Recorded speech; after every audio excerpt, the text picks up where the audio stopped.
खबरों को सुनने और देखने के लिए सब्सक्राइब करना बिल्कुल मत भूलिएगा। चैनल अच्छी लगी तो लाइक का बटन दबाना बिल्कुल मत भूलिएगा। कमेंट बॉक्स में टाइप भी कर सकते हैं और हाँ, शेयर करना भी बिल्कुल मत भूलिएगा।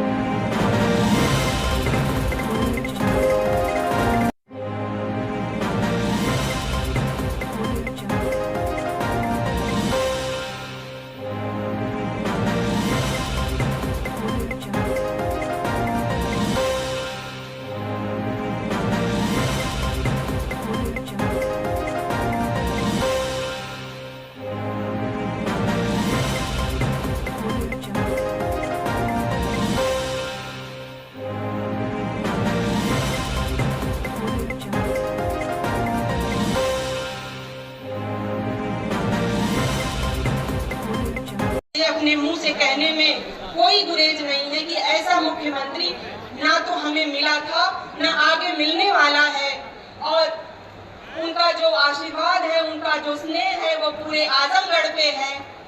कहीं न कहीं से हम ही से चूक हो जाती है। उस चूक को हम कैसे भर पाएंगे वो हमारे हाथ में, आपके हाथ में है। जहां हमसे गलती हुई होगी उस गलती का हमें निस्तारण करना होगा, आगे बढ़ना होगा। और 2027 ऐसा कि हमारे जिला अध्यक्ष जी कह रहे थे और बार बार कहते हैं कि 2027 में हम अपने जिले को खाली नहीं रहने देंगे। जरूर यहाँ से 2 से 4 हम उनको जीत। और दुर्वासा के आश्रम आज भी हमारी सांस्कृतिक विरासत के अमिट स्तंभ बने हुए हैं। इन तीनों तपस्थलों से जुड़कर बनी है एक अद्वितीय आध्यात्मिक और पौराणिक यात्रा। अनेक नदियों की प्रवाह स्थल रही है, जिनमें तमसा नदी को विशेष महत्व प्राप्त है। महाभारत काल से जुड़े इन आश्रमों में ऋषि दुर्वासा का आशीर्वाद, दत्तात्रेय का पर्यावरणीय संदेश और नवग्रहों में पूज्य ऋषि चंद्रमा की दिव्यता आज भी श्रद्धालुओं को आकर्षित करती है। वर्षों तक चंद्रमा ऋषि आश्रम के पास बहने वाली तमसा नदी अपनी पूर्व गरिमा की छाया मात्र बनकर रह गई थी। नदी में भारी मात्रा में गाद जमा हो चुकी थी। प्लास्टिक और कचरे ने उसके प्रवाह को बाधित कर दिया था। इस क्षय को पलटने के लिए जिला प्रशासन ने जन सहयोग से 2 माह तक चलने वाले एक व्यापक स्वच्छता और सौंदर्यीकरण अभियान की शुरुआत की।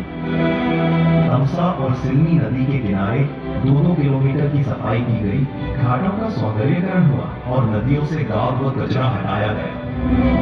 यह केवल सरकारी प्रयास नहीं था, यह एक जन आंदोलन बन गया जिसमें समुदाय, स्वयं सेवक, छात्र और पंचायतें भी पूरे मनोयोग से जुटी। इस नव जागरण का प्रतीक बना चंद्रमा ऋषि आश्रम में आयोजित योग दिवस का आयोजन, जिसमें 1000 से अधिक नागरिकों ने भाग लेकर इस पवित्र विरासत को नया जीवन दिया। 9 जुलाई 2025 को एक विशाल वृक्षारोपण अभियान होने जा रहा है, जिसके अंतर्गत तमसा नदी के तट पर 63,270 पौधे रोपे जाएंगे, जिससे यह पौराणिक स्थल हरियाली से आच्छादित हो उठेगा।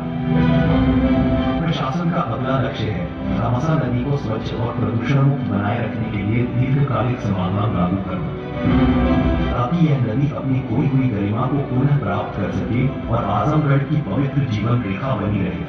आज यह पुण्य भूमि फिर से अपनी पहचान पा रही है, आस्था, स्वच्छता और पर्यटन के उज्जवल भविष्य की ओर अग्रसर है।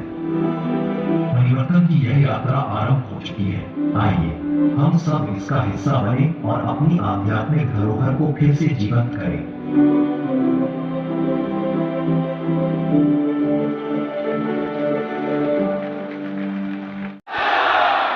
जय श्री राम।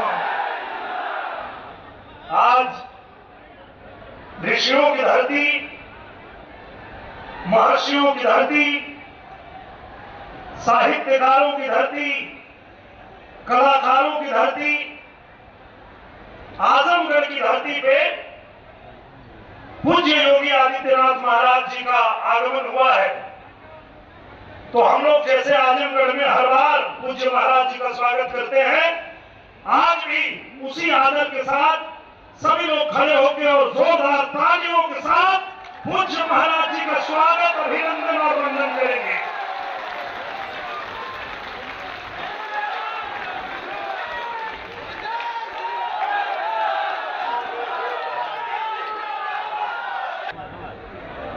आजमगढ़ जिला प्रशासन के सभी पदाधिकारीगण, सम्मानित मंच और यहां उपस्थित आप सभी आजमगढ़ की देवतुल्य जनता, कार्यकर्ता बंधु, हमारे मीडिया के बंधु, हमारे प्रशासन के बंधु, आप सभी को नमस्कार प्रणाम करते हुए मैं यही कहूंगा कि चाहे रहा मुंबई दिल्ली, चाहे रहा मसूरी में, लिखिया पढ़िया कोनो भाषा, बतिया भोजपुरी में। जय भारत, जय भोजपुरी। एक बार आजमगढ़ से आवाज बुलंद होनी चाहिए। जय भारत, जय भोजपुरी। कहे पूज्य महाराज जी ने कहा कि हमारे बोलने से पहले निरहुआ कुछ 2 लाइन गा दो। तो निरहुआ एक भोजपुरी कलाकार है पूज्य महाराज जी, और आपके आशीर्वाद से हम अपने भोजपुरी भाषा के लिए काम करते हैं। और जो लोग भोजपुरी भाषा बोलते हैं उनकी एक खासियत होती है कि भोजपुरिया जवान नहीं सहेला गुमान, बड़ी पतियों के गावे गावे हाला, निरहुआ रिक्शा वाला, निरहुआ रिक्शा वाला, निरहुआ रिक्शा वाला, निरहुआ रिक्शा वाला। और जब देश के अलग अलग हिस्सों में भोजपुरी बोलने समझने वाले लोगों के साथ कोई अत्याचार करने की कोशिश करेगा, कोई भी हमारे भोजपुरी बोलने वाले लोगों के साथ मारपीट करेगा, तो आज इस मंच से बताता हूं मैं उसको, जेना गरीब संग करे इंसाफ हो।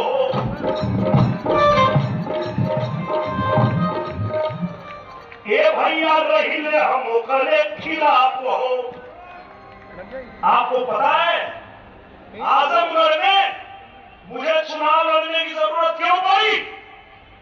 क्योंकि यही परिवारवादी वाले लोग जो आजमगढ़ में आकर के और यहां नौटंकी करते हैं कि हम यहां पीडीए बना रहे हैं।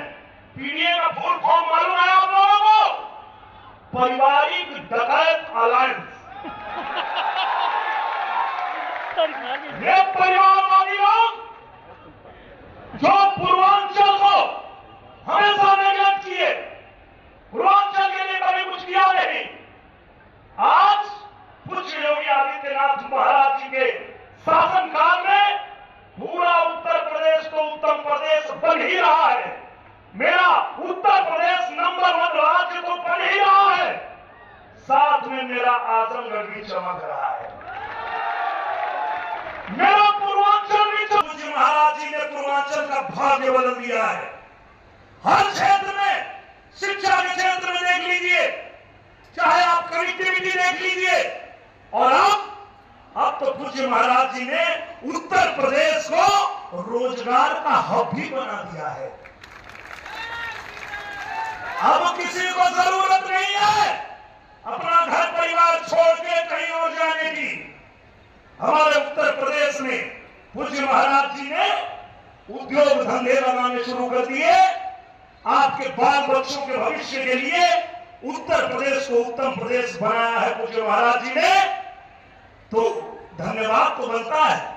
आप सब जोरदार ताली से पूज्य महाराज जी का धन्यवाद दीजिए कि ऐसे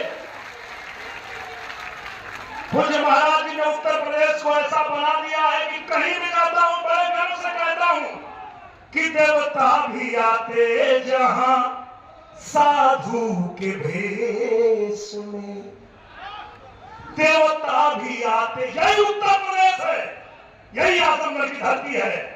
देवता भी आते जहां साधु के भेष में, आप भी पधारो कभी उत्तर प्रदेश में, आप भी तो आओ मेरे उत्तर प्रदेश में। क्यों? अवध में राम जन्मे, मथुरा में कान्हा, जहां जन्मी सीता मैया, धाम जहां जन्मी राधा मैया, धाम बरसाना। गए ना आप लोग मथुरा, अयोध्या, काशी? ये वो धरती है जो भगवान को भी जन्म लेना होता है तो इसी धरती पे जन्म लेते हैं। यही उत्तर प्रदेश है, जिस उत्तर प्रदेश को पूज्य महाराज जी ने सबके लिए चमकाया है, सबके लिए बनाया है, और सबका स्वागत अभिनंदन करने के लिए हम लोग तत्पर रहते हैं।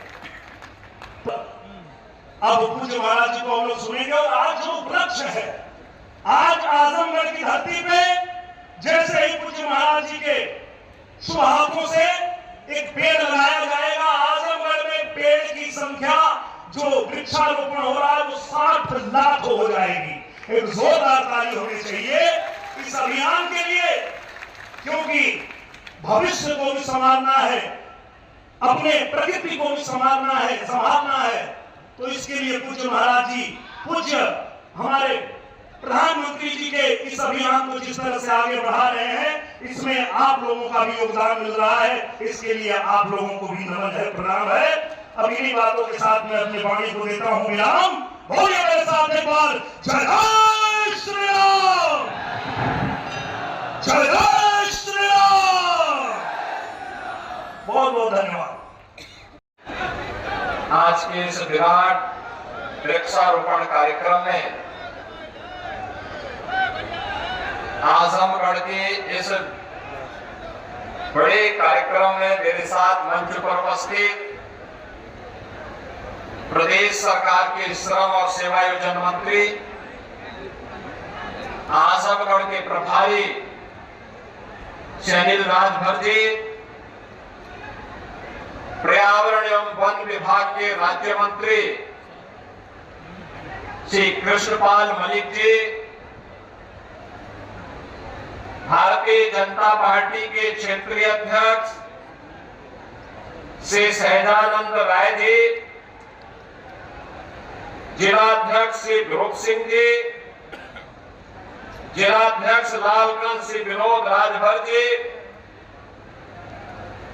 आज के इस कार्यक्रम में उपस्थित विधान परिषद के माननीय सदस्य श्री विजय बहादुर पाठक जी, पूर्व सांसद श्री दिनेश लाल यादव निरोहा जी, विधान परिषद के पूर्व सदस्य श्री यशवंत सिंह जी, पूर्वांचल विकास बोर्ड के पूर्व शासन श्री मनोज कुमार सिंह जी, प्रधान मुख्य वन संरक्षक श्री बी प्रभाकर जी, आज के इस कार्यक्रम में उपस्थित हमारे सभी सम्मानित को भी चकनाचूर करके रहेंगे और धरती माता के स्वास्थ्य की रक्षा भी करेंगे, मां की स्मृतियों को भी जीवंत बनाएंगे। यह अभियान इसी का परिणाम है। प्रधानमंत्री जी ने 11 वर्ष पहले इसी अभियान के क्रम में ये धरती माता का सेहत ठीक हो, इसके लिए उन्होंने तमाम प्रकार के अभियान चलाए। हर घर, प्रत्येक घर में एक शौचालय हो, स्वच्छता के माध्यम से हर परिवार को आरोग्यता के लक्ष्य तक पहुंचाने के कार्यक्रम का शुभारंभ हो, या फिर हर घर को जल तक देने का, जल पहुंचाने का कार्यक्रम, हर घर में उज्ज्वला योजना का रसोई गैस फ्री में उपलब्ध करवाने का कार्यक्रम, ये कनेक्शन फ्री में 12-11 करोड़ लोगों को प्राप्त हुआ। पहले केरोसिन से, कोयले से और लकड़ी लकड़ी काट करके लोग चूल्हा जला करके भोजन बनाते थे, उससे कार्बन उत्सर्जन होता था, स्वास्थ्य के प्रति भी खराब था, धरती माता के भी प्रदूषण को बढ़ाता था, आने वाली पीढ़ी के भविष्य को भी अंधकार की ओर धकेलता था। लेकिन मोदी जी ने रसोई गैस के कनेक्शन फ्री दिए और हम लोगों ने दीपावली और होली के लिए फ्री में सिलेंडर देने की बात करके उसको लागू भी कर दिया। बिना भेदभाव के सब कुछ मिल रहा, सबको मिल रहा है। ये सलाहदार पेड़ भी है, औषधीय वृक्ष भी है, फलदार वृक्ष भी है और तमाम प्रकार की अमूल्य ऐसे पेड़ों को लगाया जा रहा है जो इमारती लकड़ियों के भी है, सोदार भी है। और मैं तो आपसे कहूंगा, सबसे जितने लोग इतनी भारी संख्या में आए एकत्र हैं, आप सभी वन विभाग के पास से एक एक पेड़ जरूर ले जाकर के अपने घर में अपने पेड़ पर लगाइए। हम लोग वर्तमान में जो किसान अपने खेत में मेड़ पर इमारती लकड़ी से जुड़ा हुआ कोई पेड़ लगाता है, कोई पौधारोपण करता है, तो अपनी शुभकामनाएं देता हूं, आपसे अपील करता हूं, एक पेड़ मां के नाम इस कार्यक्रम में आप भी एक पेड़ मां के नाम जरूर लगाइए, उसकी सेल्फी अपलोड करिए और फिर वन विभाग के द्वारा पुरस्कार भी प्राप्त करिए। इस विश्वास के साथ आप सबको, यूपीला को, वन विभाग को और जिला प्रशासन को हृदय से धन्यवाद देते हुए सभी जनप्रतिनिधियों का आप सबका मैं हृदय से अभिनंदन करता हूं। धन्यवाद।